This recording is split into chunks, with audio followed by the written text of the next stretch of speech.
तर हे असं आहे मंडळी, आपण बारामतीविषयी बोललो, आता साताऱ्याकडे वळूया। सातारा लोकसभेच्या निवडणुकीत विकासावरून राजकीय वादाला तोंड फुटलेलं आहे। पृथ्वीराज चव्हाण मुख्यमंत्री असताना त्यांनी साताऱ्याच्या विकासाला खो घातल्याचा आरोप उदयनराजे भोसलेंनी केला।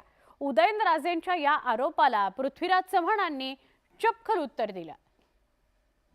पृथ्वीराज बाबा मुख्यमंत्री असताना कित्येक वेळा 1, 2, 3 छोटी मी दमलो, कंटाळलो। सरकारी जागा पण द्या आणि मला कॉलेज द्या, खाजगी कॉलेज द्या, असं जर मागणी असेल तर मग वेगळ्या पद्धतीने विचार। मला शपथ कळाली नाही काय एवढा त्यांना काय म्हणजे सही करता येत नाही का म्हणजे सहीच केली तर सही येत नाही हे एक सुद्धा कारण असू शकेल का?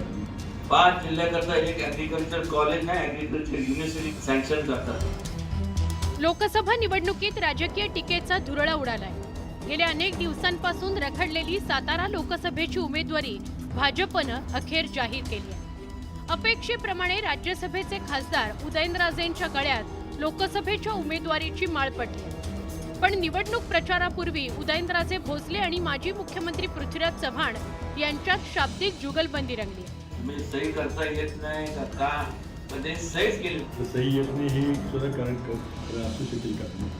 सातारा जिल्ह्याच्या विकासावरून हा वाद रंगल्याचं बघायला मिळत आहे। पृथ्वीराज चव्हाण मुख्यमंत्री असताना उदयनराजेंनी साताऱ्यात कृषी विद्यापीठ तसंच IITच्या स्थापनेचा प्रस्ताव दिला होता।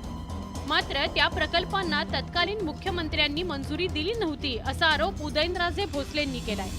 आपल्याकडे IITचा प्रोजेक्ट आहे ना, IIMचा ना, का कुणाष्ट मला शपथ कळाली नाही काय एवढा त्यांना काय म्हणजे सही करता येत नाही का म्हणजे सहीच केली सही केली असती तर आज मला सांगा ना, आपल्या इथल्या मुलांना तिकडे जायची गरज भासली असती का?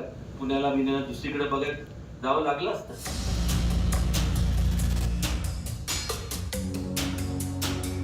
शरद पवारांच्या पक्षाकडून शशिकांत शिंदे यांना साताऱ्यातून उमेदवारी जाहीर करण्यापूर्वी पृथ्वीराज चव्हाणांच्या नावाची संभाव्य उमेदवार म्हणून चर्चा रंगली होती।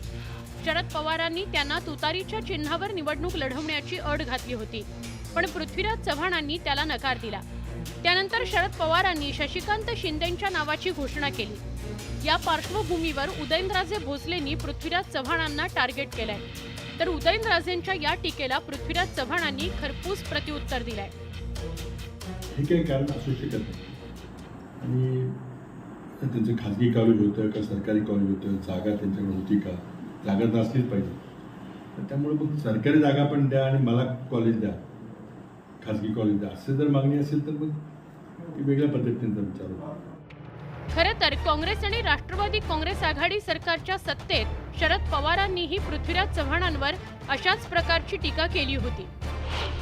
विलासराव देशमुख जनतेची नाडी ओळखणारे नेते होते। लोक कागद घेऊन येत तेव्हा ते कागदावरचा मोजकाच मजकूर वाचून 2 मिनिटात सही करून काम मार्गी लावत असत। पण आत्ताच्या नेतृत्वाचा हात मात्र का थरथरतो ते माहीत नाही की लकवा भरलाय। महत्त्वाच्या फाईल्सवर 3-3 महिने सह्या होत नाही।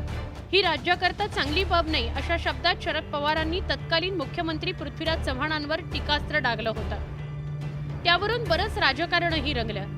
पुढे 2019च्या विधानसभा निवडणुकीपूर्वी राष्ट्रवादी काँग्रेसनं पृथ्वीराज चव्हाण सरकारचा पाठिंबा काढून उट्ट काढलं होतं आणि आता उदयनराजे भोसलेंनी लोकसभा निवडणुकीच्या तोंडावर सहीचा मुद्दा पुढे करत वादाला तोंड फोडलंय। Bureau report, news 18 Lokmat.